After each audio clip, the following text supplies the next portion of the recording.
ایک بدو آیا، کہنے لگا اے محمد، آپ نے کہا لبیک۔ اب بدتمیزی کے جواب ہمیشہ محبت سے دیتے تھے۔ آپ نے کہا لبیک۔ کہنے لگا تین باتیں سمجھ میں نہیں آتی تمہاری۔ آپ نے کہا کیا؟ کہ تم کہتے ہو ہم باپ دادے کا دین چھوڑ کر تیرے دین پر آئیں گے، ہم کیوں چھوڑیں گے؟ اچھا، اور کہ تم کہتے ہو روم فتح ہو جائے گا، ایران فتح ہو جائے گا، اتنے بڑے بادشاہ کہ تیرے فقیر بندے کیسے فتح کریں گے؟ اچھا، تیسری کہ تم کہتے ہو مر کے مٹی ہو کر پھر زندہ کیے جائیں گے، کون زندہ ہوا ہے آج تک؟ کوئی بیو دادا ساڈا اٹھی تھے قبریں سارے موئے پہ کتھوں آ گئے؟ آپ مسکرائے۔ آپ نے کہا لعلک تطول بک الحیا، انشاءاللہ تیری زندگی لمبی ہوگی، تو دیکھے گا سارا عرب میرا کلمہ پڑھے گا، ایران اور روم بھی ٹوٹ کے آئے گا، اور باقی رہے گی تیسری بات مر کے اٹھنے والی، تو اس دن تیرا ہاتھ پکڑ کے تجھے بتاؤں گا۔ تیسری گل پوری ہوئی کہ نہیں ہوئی؟ وہ کہنے لگا میں نہ مانوں، بڑا کوئی تکڑا ہے، واپس ہی ٹر گیا۔ جب مکہ فتح ہوا، عرب مسلمان ہو گیا، کہنے لگے یہ غلط ہو گئی۔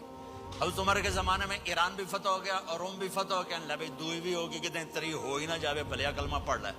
تو اس نے کلمہ پڑھا اور ہجرت کر کے مدینے آ گیا اور زندگی مدینے گزاری۔ حضرت عمر جب وہ آتا ان کی مجلس میں، حضرت عمر اس کو فل پروٹوکول دیتے، تو صحابہ حیران ہوتے، ایک بدو کے لیے عمر جیسا بندہ پروٹوکول کیوں دیتا ہے؟ تو ایک دن انہوں نے فرمایا میں تمہیں بتاؤں میں سے کیوں پروٹوکول دیتا ہوں؟ میں اس مجلس میں تھا جس میں یہ آیا تھا، اور اللہ کے نبی نے اسے فرمایا تھا قیامت کے دن تیرا ہاتھ پکڑ کے تجھے یاد دلاؤں گا کہ موت کے بعد زندگی ہے کہ نہیں، اور قیامت کے دن جس کا ہاتھ میرے نبی نے پکڑ لیا جنت میں پہنچانے سے پہلے کبھی نہیں چھوڑیں گے، لہٰذا یہ بڑا خصوصی آدمی ہے، اس کو میرے نبی نے پکڑ کے جنت میں پہنچانا ہے۔ میرے بھائی بہنوں، میں یہ کہنے آیا ہوں اپنے ہاتھ چھڑا کر نبی کے ہاتھوں میں دے دو۔ میرے نبی ایک خوبصورت زندگی لے کر آئے جس میں کچھ حصہ عبادات، مختصر عبادات ہیں، نماز 5 وقت ہے، باقی کچھ نہیں، روزہ سال کے بعد ہے، وہ ابھی آ رہا ہے۔